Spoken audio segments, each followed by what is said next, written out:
Halo Madam, saya panggil Madam aja ya.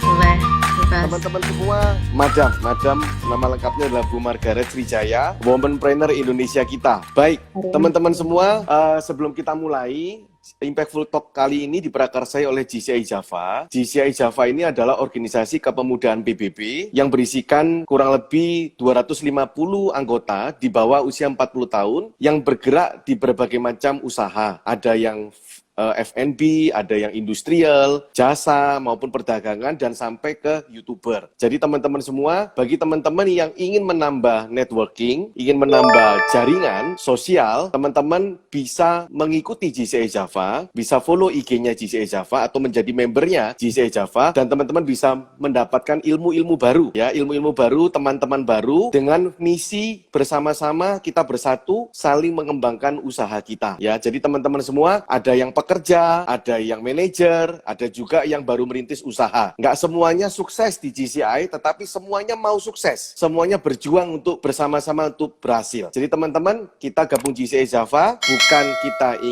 bukan karena kita sudah sukses, tapi kita ingin lebih besar. Betul ya, Madam ya? Dan Madam Betul. ini adalah PLP GCI Java, pas lokal presiden GCI Java, tahun berapa, Madam? 2017. 2017, yang saat ini dijabat oleh Johnny Tio, pembicara live kita pertama kalinya. Baik, Madam ini kan dikenal sebagai womanpreneur, Iron Lady-nya GCI Java. Kita semua jujur, GCI Java bisa berkembang seperti hari ini, dari yang anggotanya cuma berapa banyak hingga ratusan, salah satunya adalah berkat kontribusi dan totalitas dari Madam dalam membangun.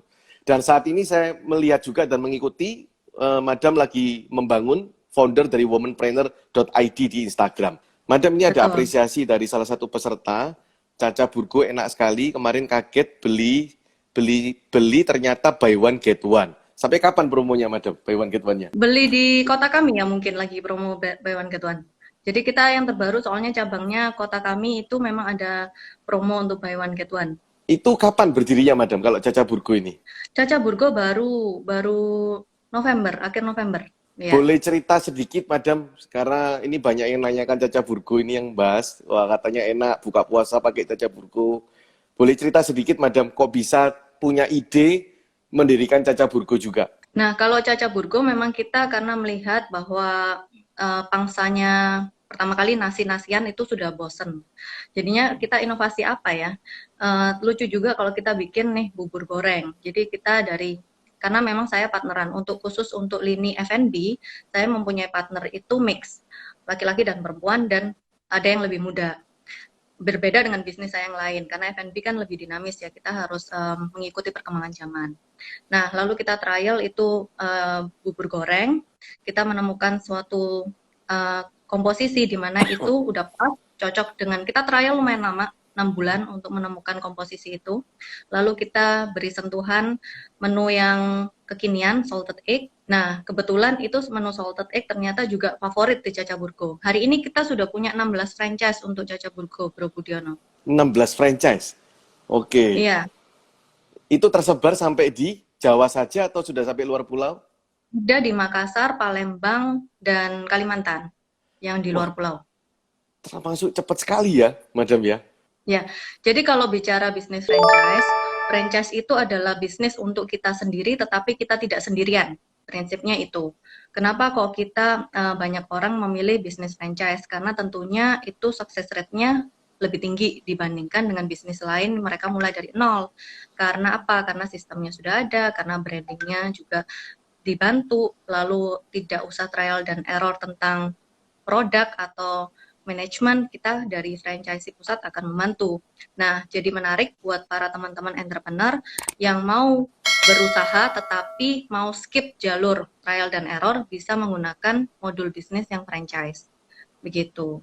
Lalu ada yang tanya ini, Madam, dari Lois ya. Madam, tolong kasih tips buat mompreneur. Dan kalau ada do and don't-nya, apa saja? Ini nanti saya share ke mama-mama lain yang baru belajar bisnis, Madam. Nah ini, silakan. Saya mungkin sharing beberapa bisnis yang kita bisa jalanin. Maksudnya saya jalanin. Ini merupakan challenge buat saya sendiri karena saya merupakan ibu dari 3 anak.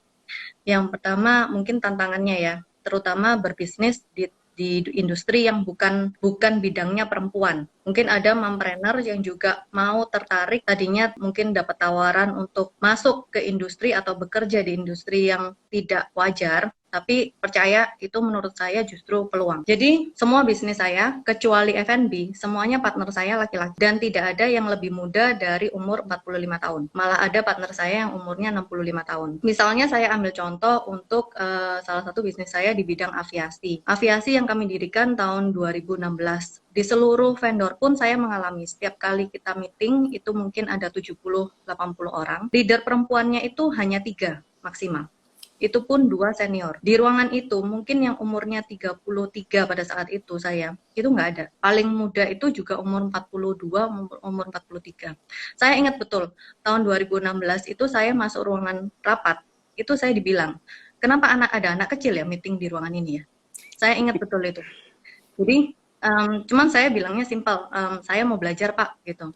Jadi, luar biasa tantangannya untuk perempuan bekerja, especially di dunia yang bukan bidangnya perempuan, karena kita bicara aviasi, kita dituntut untuk memutuskan segala sesuatu itu hitungan detik, karena kita fight-nya bukan dengan barang, bukan dengan sesuatu yang bisa kita lihat, tapi masalahnya cuaca, masalahnya itu tentang angin, masalahnya tentang human error di lapangan. Jadi tapi saya lihat di sini peluang buat kita, para perempuan. Bayangkan semua laki-laki yang perempuan cuma 3, yang muda hanya 1 loh di ruangan. Jadi buat saya mendapatkan coaching itu lebih cepat, mereka lebih happy sharing dengan saya. Lalu yang kedua, mereka nggak berasa ini kompetisi antara sesama vendor yang sudah senior-senior gitu, karena mungkin saya dianggap paling muda. Dan lagi mungkin dari segi negosiasi, dari segi ngobrol, kita lebih enak daripada mungkin yang senior ketemu dengan yang senior, gitu. Jadi buatlah kelemahan kita itu jadi kekuatan kita. Nah, buat mompreneur, sebenarnya kuncinya mudah kok untuk kerja. Pintar-pintar memposisikan dan membawa diri, gitu aja. Karena sebenarnya semua bisnis, semua aktivitas itu prinsipnya sama, tergantung diri kita sendiri gimana caranya kita mengatur waktu, mengatur prioritas, dan memposisikan atau membawa diri kita. Karena tentunya nggak mudah ya kita sebagai perempuan itu membagi waktu antara di luar rumah dan di dalam rumah. Makanya kan perempuan selalu dibilang punya 1000 tangan. Kita memikirkan banyak hal dan harus memutuskan segala solusi dalam waktu yang relatif singkat, gitu. Tadi Madam kan mengatakan harus pintar membawa diri ya. Apa tipsnya Madam bagi orang yang join ya? Madam kan punya banyak bisnis tadi yang berpartner ya kan. Nah, tapi kan seringkali juga kita lihat orang partner itu bisa gegeran lalu pecah, Madam. Kira-kira apa tips untuk menjaga? Apalagi Madam ini usia dan budayanya yang terpaut jauh ya. Yang usia 60, yang usia 45 ke atas ya kan otomatis kan jaraknya cukup jauh. Nah, apa tipsnya Madam untuk kita-kita ini? Saya rasa kalau misalnya saya berusaha mengimbangi sih, maksudnya tahun pertama itu susah sekali buat saya mengerti apa itu dunia aviasi. Jadi tahun pertama itu saya lumayan struggling untuk mengerti seharusnya kita ini butuh solusi seperti apa, memosisikan diri kita seperti apa, tetapi belajarnya luar biasa, harus belajar dan put effort luar biasa, akhirnya sampai di level kita nyambung ngomong sama mereka. Jadi di semua bisnis, kita harus ini sih, berjuang, intinya itu berjuang, sama aja harus berjuang. Tapi pernah diremehkan juga, Madam? Diremehkan juga waktu awal-awalnya? Kalau diremehkan, pasti ya, kalau misalnya kita di dunia, waktu saya pertama kali masuk ruang meeting itu saya udah dibilang kan paling muda. Ini kok ada anak kecil ikut meeting ini gimana ini? Gitu. Tapi kan justru saya percaya kelemahan kita itu kekuatan kita. Gitu loh. Apa yang kita bisa lihat dari angle yang berbeda. Oke. Gitu. Thank you jawabannya Madam. Ini ada Anthony Kevin. Wow, mama muda, sukses dan keren. Semoga bisa menginspirasi banyak orang. Lalu ada juga yang tanya ini, bagaimana cara bagi waktu antara kerja, peranan sebagai wanita karir, dan sebagai ibu rumah tangga? Nah, kalau bagi waktu, jujur challenging sekali untuk bagi waktu.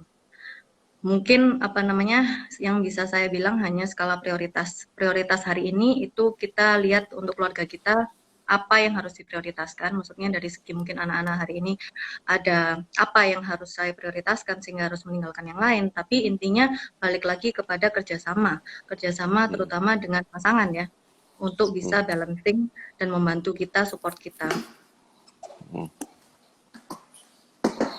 Oke, baik, Madam, ada pertanyaan lagi. Nah ini dari Andri ya. How you manage your energy and focus handling and juggling lots of responsibility? Nah ini. Ya, saya harus kembali ke mindset. Saya selalu bermindset kalau kita maunya tujuannya di A, gimana caranya harus dapat A itu. Jadi mindsetnya harus tetap harus positif. Jadi ibaratnya kayak bola basket lah, dibanting kemanapun itu harus tetap bisa mantul lebih tinggi. Jadi harus tetap positif, harus tetap berjuang, harus tetap nggak give up sampai memang cita-citanya tercapai. Nah, kalau kita sudah mindsetnya seperti itu, apapun sebenarnya bisa kita lakukan. Karena kita makhluk yang sangat adaptif, yang kreatif. Pada saat kita dalam kondisi susah, sebetulnya justru kreativitas kita malah muncul semua.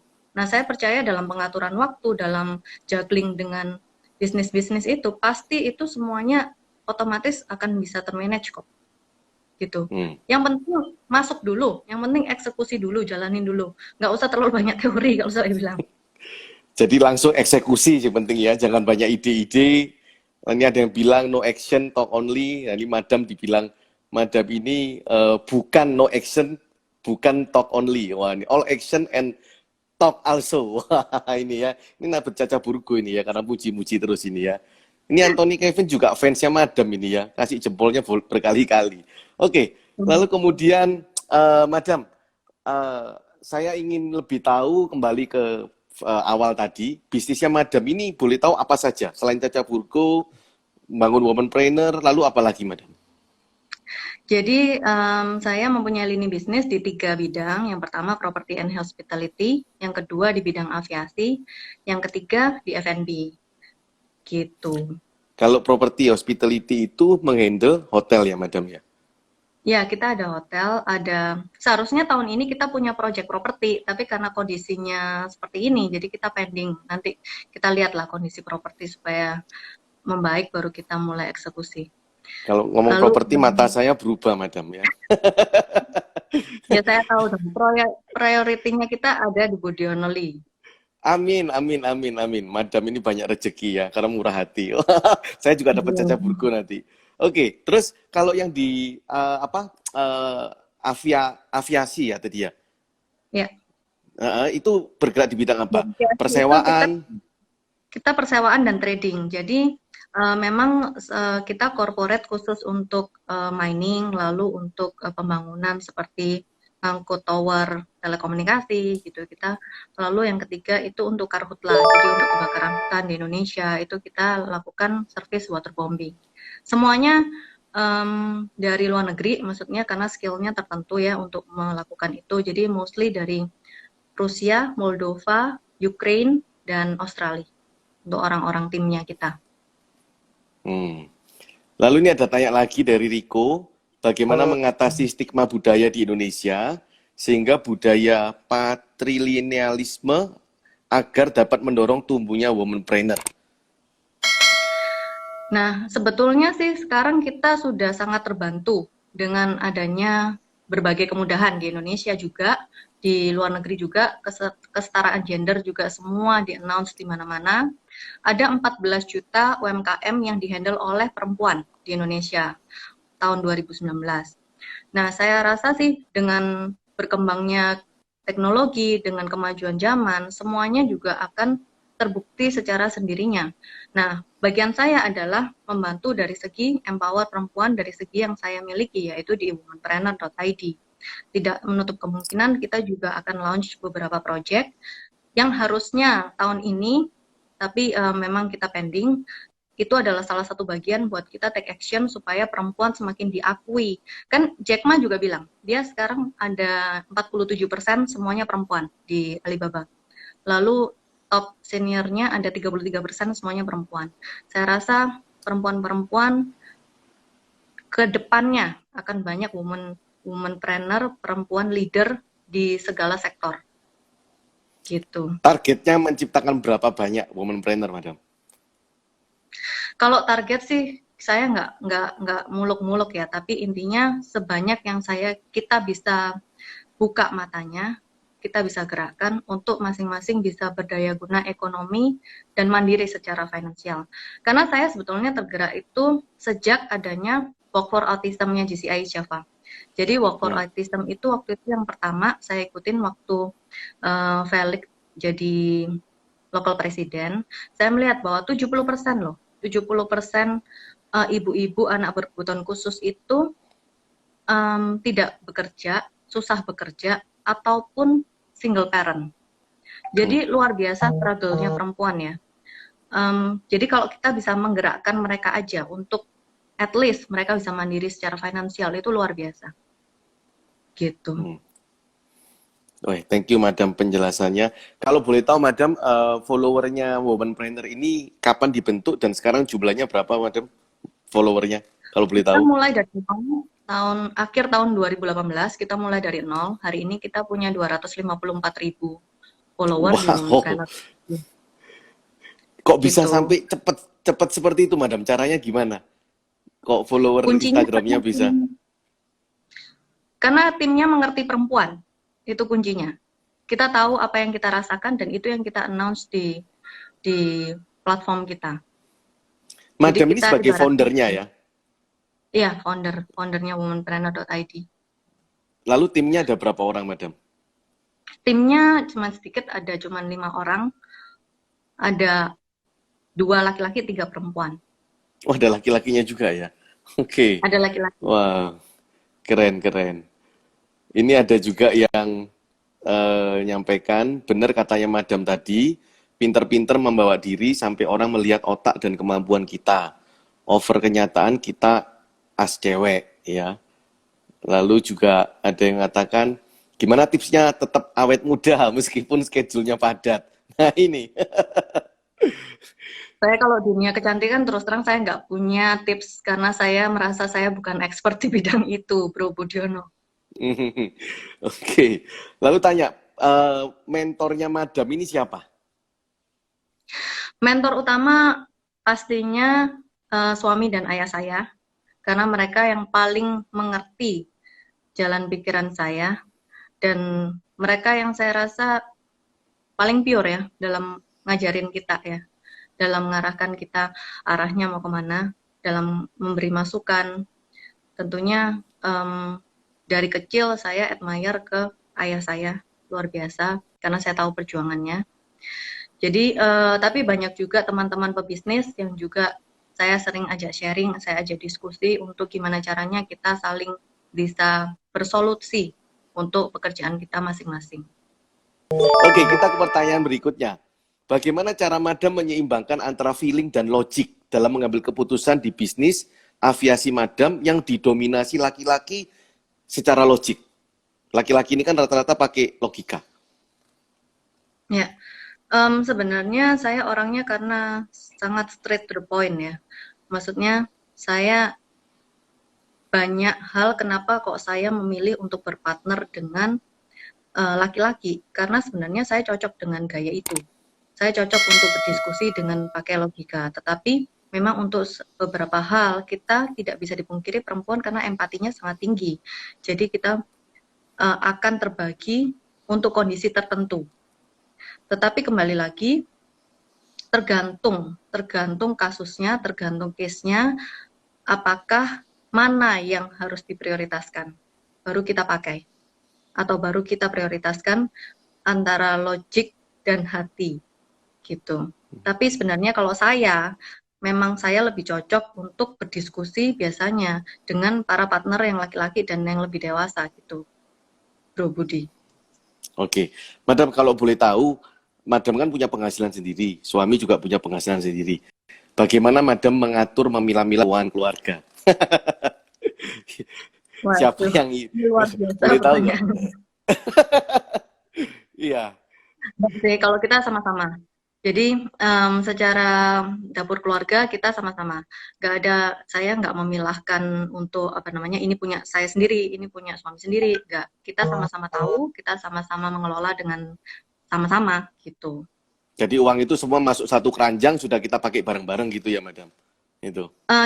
Ya, bisa dibilang seperti itu. Karena kan untuk Oke. portfolionya kan kita atur berbeda-beda, tetapi kita sama-sama mengetahui dan sama-sama bagi tugas. Ini partnya di mana gitu. Oke. Oke, ini masukan juga untuk beberapa teman-teman karena banyak teman-teman saya juga yang mempertanyakan hal itu. Lalu ada pertanyaan lagi, cara Madam memilih bisnis bagaimana? Hal apa yang menjadi pertimbangan terpenting dalam memilih atau take over sebuah bisnis? Perhitungan yang pertama. Jadi sebelum saya pakai feeling, saya harus pakai angka. Angkanya masuk nggak? Kalau angkanya masuk, lalu saya baru pakai feeling. Feeling itu maksudnya kita konsultasi tentang bisnis ini, cari tahu tentang apa namanya, masa depannya dengan orang-orang yang lebih senior. Lalu kita diskusi sendiri di tim internal. Nah, tapi yang utamanya dalam pemilihan bisnis tentunya di angka dulu. Masuk nggak nih angkanya? Dan apakah reasonable dengan kondisi finance kita saat ini untuk memilih bisnis itu. Jadi saya melihat bisnis sih sebenarnya lininya sama, cuman memang saya merasa saya suka di bisnis yang sekarang saya jalani gitu. Kebetulan memang juga kita terchallenge dan suka di bisnis ini. Tapi yang pertama harus angka dulu. Jadi ini teman-teman, bagi yang nonton Instagram GCA Java, atau nanti mensubscribe YouTube-nya GCA Java, feeling itu menurut Madam tadi saya ambil bukan gara-gara kita pejamkan mata tiba-tiba dapat feeling, tapi dengan mempelajari lebih dalam, mengetahui lebih dalam, bertanya lebih dalam, sehingga feeling itu muncul. Karena kadang orang itu diam lalu dia mengatakan, ini tapi kita harus mencoba mengetahui lebih dalam sebelum kita masuk sebuah bisnis. Kata orang kalau kita nggak seneng, coba pelajari lebih dalam. Kalau tetap nggak seneng lagi, coba belajar lagi. Tetap nggak seneng lagi ya berarti nggak cocok. Begitu ya kurang lebih. Oke. Tapi pertama pakai angka ya bro. Kalau Pertama berbisnis harus kita. angka dulu ya. Iya. Mengenai partner, Madam. Mengenai kongsian atau partner bisnis, rekanan join, kriteria apa yang Madam cari biasanya? Tentunya yang mengisi kita ya. Jadi saya toh punya limit dalam beberapa hal yang saya mungkin nggak merasa saya mungkin nggak pas, nggak punya dari partner saya yang akan bisa mengisi. Tentunya orang tersebut harus kita percaya dia punya etos kerja yang luar biasa, harus bagus karena bagaimanapun kalau kita punya partner, pace kerjanya harus sama. Saya cepat, saya mau lari, mereka juga harus bisa lari. Gitu. Jadi pace kerja harus sama, dan kedua dia harus bisa mengisi apa yang kita nggak ada. Jadi bisa saling balancing. Gitu. Misalnya kalau Jadi, oke, lanjut Madam, misalkan apa? Misalnya kalau misalnya di bidang aviasi, saya punya partner itu mereka memang technician. Dia orang Australia, dia luar biasa. Technician dari salah satu brand ternama di Australia.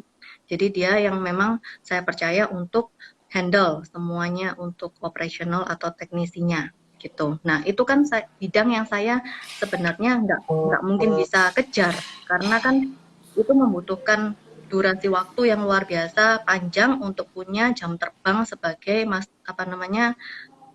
Director of Operation di aviasi gitu loh. Nah, contohnya seperti itu mungkin itu akan bisa menambal apa yang saya nggak miliki gitu. Jadi kalau spirit itu harus sama, hardworking harus sama, speednya harus sama. Tapi kalau teknikalnya itu kalau bisa saling melengkapi ya. Jadi Betul. jangan juga yang sama, nanti malah nggak saling menutupi, malah saling berkompetisi, nggak sehat nanti. Baik, luar biasa jawabannya Madam. Itu masukan yang baik. Lalu ada pertanyaan lagi. Ini Impactful Talk kita yang pertama yang paling banyak pertanyaannya ya. Ini hadiahnya kurang banyak jadi Madam. Ya, apakah definisi financial independence? Ya, jadi financial independence itu kan setiap orang mempunyai target yang masing-masing ya sebenarnya. Maksudnya saya kategori independen kalau saya sudah punya apa sih? Nah, saya nggak bisa apple to apple gitu. Maksudnya untuk setiap perempuan merasa dia sudah independen kalau seperti apa itu balik kepada targetnya masing-masing tentunya. Oke, cukup Madam ya. Ini ada Iya, yang tanya karena kan lagi, halo. Hmm. kebutuhan orang kan beda, Bro. Ya, nggak semua nggak sama lah ya. Kalau kita bicara takaran kesuksesan orang ya tiap orang beda-beda ya. Itu. Betul. Bagi saya segini sukses, bagi Madam belum tentu. Bagi Madam segini sukses, bagi saya mungkin belum tentu. Beda-beda, terlalu banyak, terlalu luas aspeknya ya di situ. Ini ada yang tanya ini, suami bisnisnya apa nih? Harus ngundang suaminya kalau gitu, Madam. Ya, lain kali Kapan-kapan nanti Bro Yudi. harus ini, mungkin kita harus nanti setelah COVID-19 kita akan ngobrol bersama-sama di pertemuannya GCI Java ya. Hmm. Ini ada yang tanya ini nakal ini ya. Madam tambah kurus pakai jamu apa ini ya?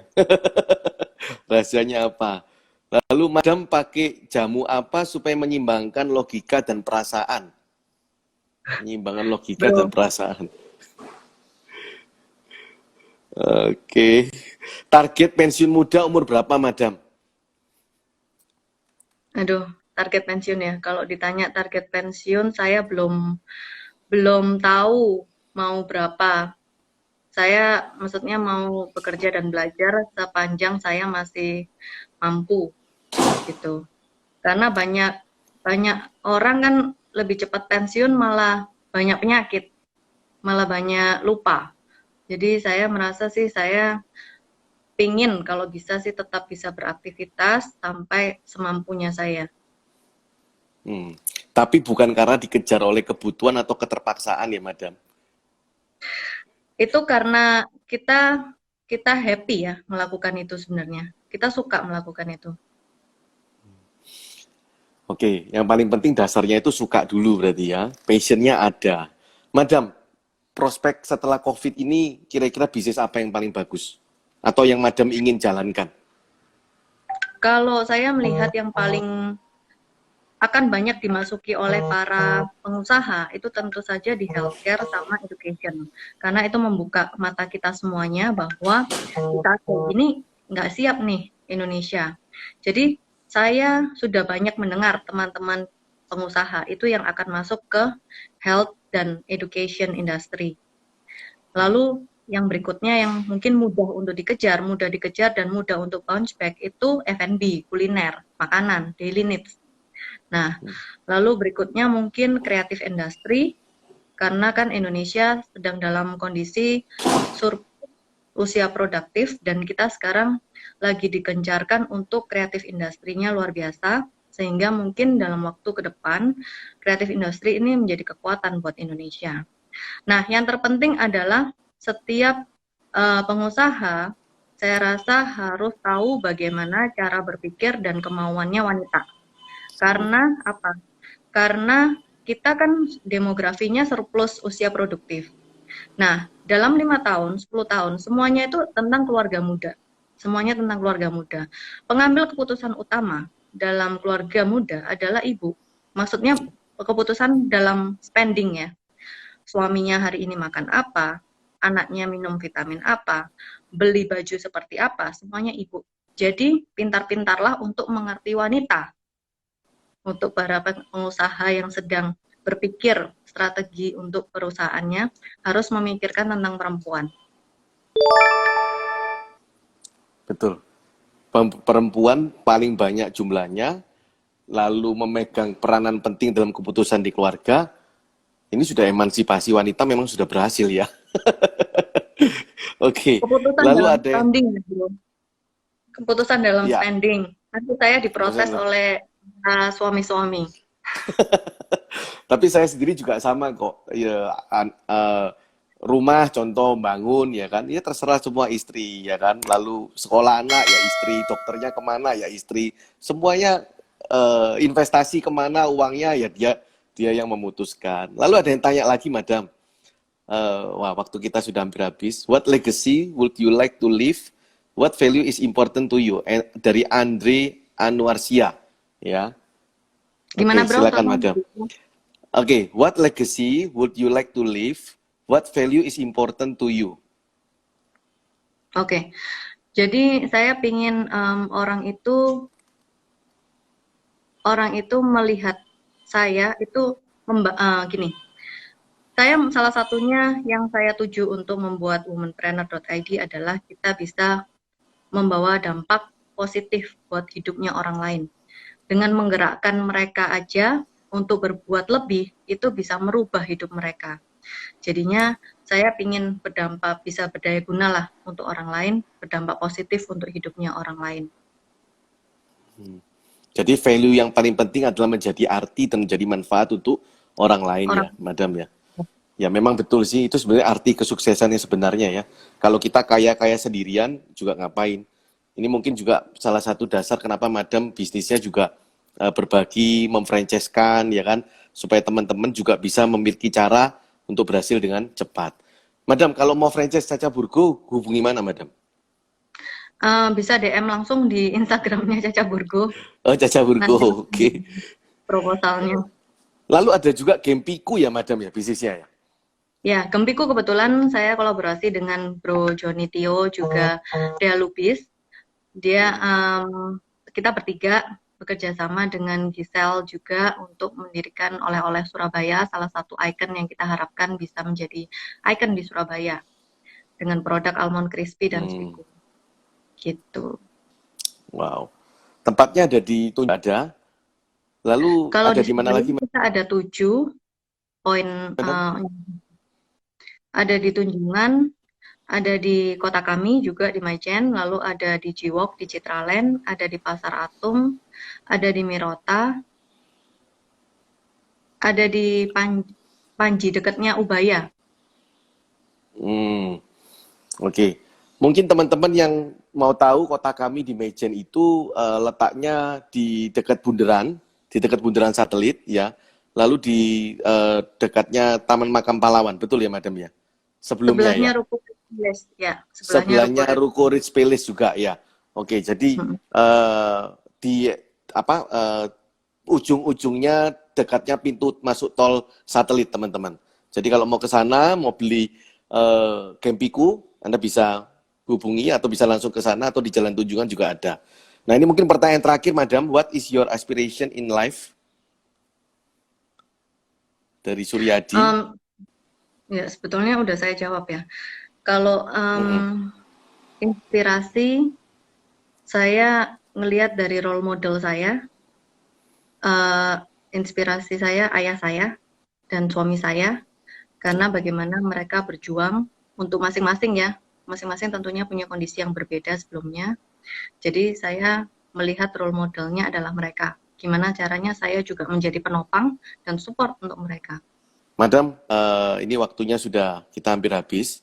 Ada pesan terakhir, Madam, untuk teman-teman para womanpreneur di Indonesia atau teman-teman GCI Java. Silakan, Madam. Saya ingin mengajak semua perempuan yang ada di Indonesia untuk mari kita bergerak, mari kita saling memberi semangat positif, berkolaborasi dengan sesama perempuan Indonesia menjadi suatu kekuatan untuk negara Indonesia, di mana akan kita tuai nanti, terutama di tahun 2045 akan banyak leader-leader perempuan di Indonesia yang akan memetik buahnya. Mari berjuang bersama-sama. Semangat! Wow, luar biasa. Aura positifnya Madam ini nggak ketemu aja kerasa. Sampai ketemu Madam, thank you. Terima kasih teman-teman semua, thank you.